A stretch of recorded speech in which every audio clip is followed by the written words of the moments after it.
में सीबीआई दफ्तर के बाहर सुबह से धरना, नारेबाजी, शक्ति प्रदर्शन, बयानबाजी जारी रही क्योंकि सीबीआई ने दिल्ली के शराब घोटाले केस में पूछताछ के लिए मनीष सिसोदिया को बुला लिया था। दिल्ली पुलिस ने पहले आम आदमी पार्टी के समर्थकों को सीबीआई दफ्तर के सामने से हटने को कहा और नहीं हटने पर उन सबको हिरासत में ले लिया।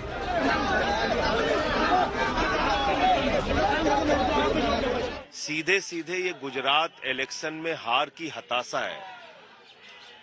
उनके गांव में जाके जांच कर ली, बैंक का लॉकर चेक कर लिया, वहां से एक झुंझुना मिला बच्चे का, और फिर भी मनीष सिसोदिया को गिरफ्तार करने की तैयारी। मनीष सिसोदिया जी गुजरात के अंदर परिवर्तन यात्रा में लगातार अलग अलग उनके जो डिस्ट्रिक्ट्स हैं उसमें घूम रहे हैं। उनका आगे का शेड्यूल पूरा का पूरा तैयार था।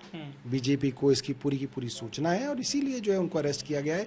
आप देखिएगा अभी मनीष सिसोदिया जब तक गुजरात के चुनाव नहीं होते तब तक वो जेल में रहेंगे।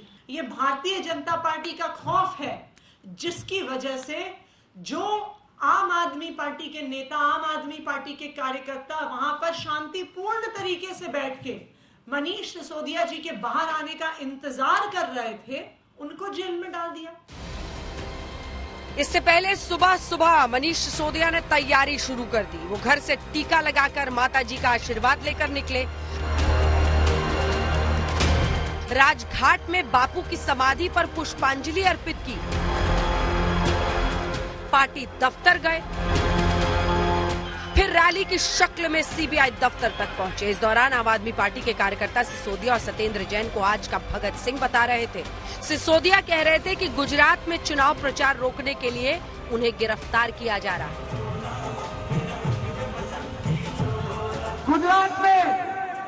गुजरात में भारतीय जनता पार्टी बुरी तरह से हार रही है और आम आदमी पार्टी की सरकार बनने वाली है।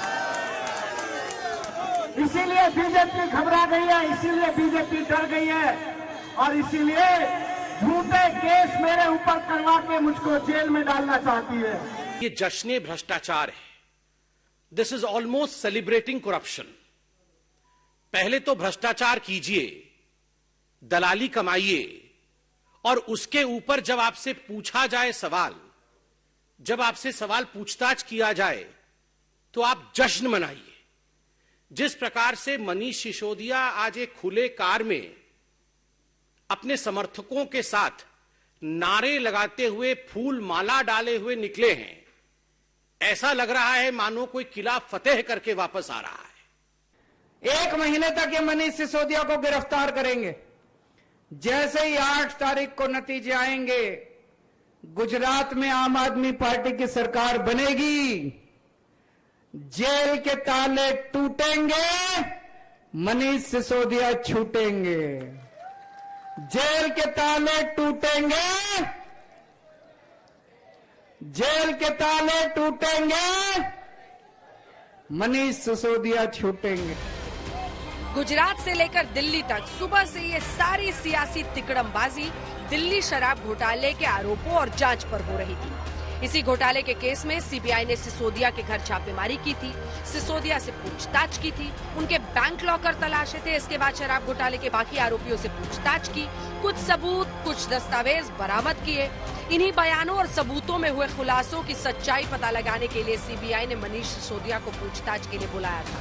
सीबीआई को कुछ मौलिक सवालों के जवाब चाहिए थे, जैसे विजय नायर को जानते हैं, शराब नीति बनाने में वो क्यों शामिल था? बतौर मंत्री आपको नहीं लगा था कि नई शराब नीति से राजस्व घटेगा? शराब कारोबारियों की 12% कमाई में से 6% किसे मिलता था? नई उत्पाद नीति के बाद चुनिंदा शराब कारोबारी ही धंधे में क्यों शामिल थे? शराब कारोबार को लेकर तेलंगाना के राजनेता से कोई मुलाकात हुई थी? मनीष सिसोदिया से सीबीआई के ये सवाल इसलिए पूछ रही थी क्योंकि सीबीआई को सबूत मिले थे कि शराब कारोबारियों को मिले 12% मुनाफे में से आधा मुनाफा यानी 6% मुनाफा सरकार तक पहुंचता था। आप याद करिए, नवाब मलिक जी, सत्येंद्र जैन जी, संजय राउत जी, ये सारे लोग इसी प्रकार से अपने घरों से निकले थे। आप याद करिए, जब नवाब मलिक के ऊपर भ्रष्टाचार का आरोप लगा था और जो अपने घर से वो निकले थे तो उनका भी टीका लगाया गया था। संजय राउत जी का भी इसी प्रकार से विदाई की गई थी। और तो और सत्येंद्र जैन जी को तो भारत रत्न मिलना चाहिए।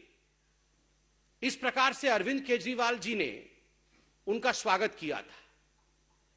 मगर इनमें से कोई भी व्यक्ति जेल से बाहर नहीं आ पाया। हर व्यक्ति आज जेल में है। दिल्ली में केजरीवाल सरकार ने 2021 में नई उत्पाद नीति लागू की थी। इसे लेकर दिल्ली के मुख्य सचिव ने अनियमितता के सवाल उठाए थे और दिल्ली के उपराज्यपाल से शिकायत की थी। आरोप लगे थे कि नई नीति से शराब कारोबारियों को मुनाफा, सरकार का राजस्व घटा। चुनिंदा शराब कारोबारियों को गैर कानूनी रूप से छूट दी गई। मनमाने तरीके से शराब कारोबारियों के करोड़ों रुपए माफ कर दिए गए। नई शराब नीति को लेकर उठाए गए सवालों को देखते हुए केजरीवाल सरकार ने उस नीति को रद्द कर दिया और पुरानी नीति फिर से लागू कर दी।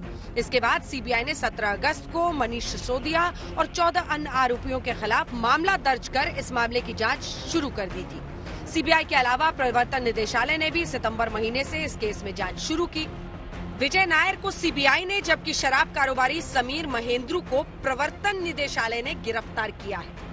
शुभांकर मिश्रा, पंकज जैन, सुशांत मेहरा, अमित भारद्वाज के साथ आज तक ब्यूरो।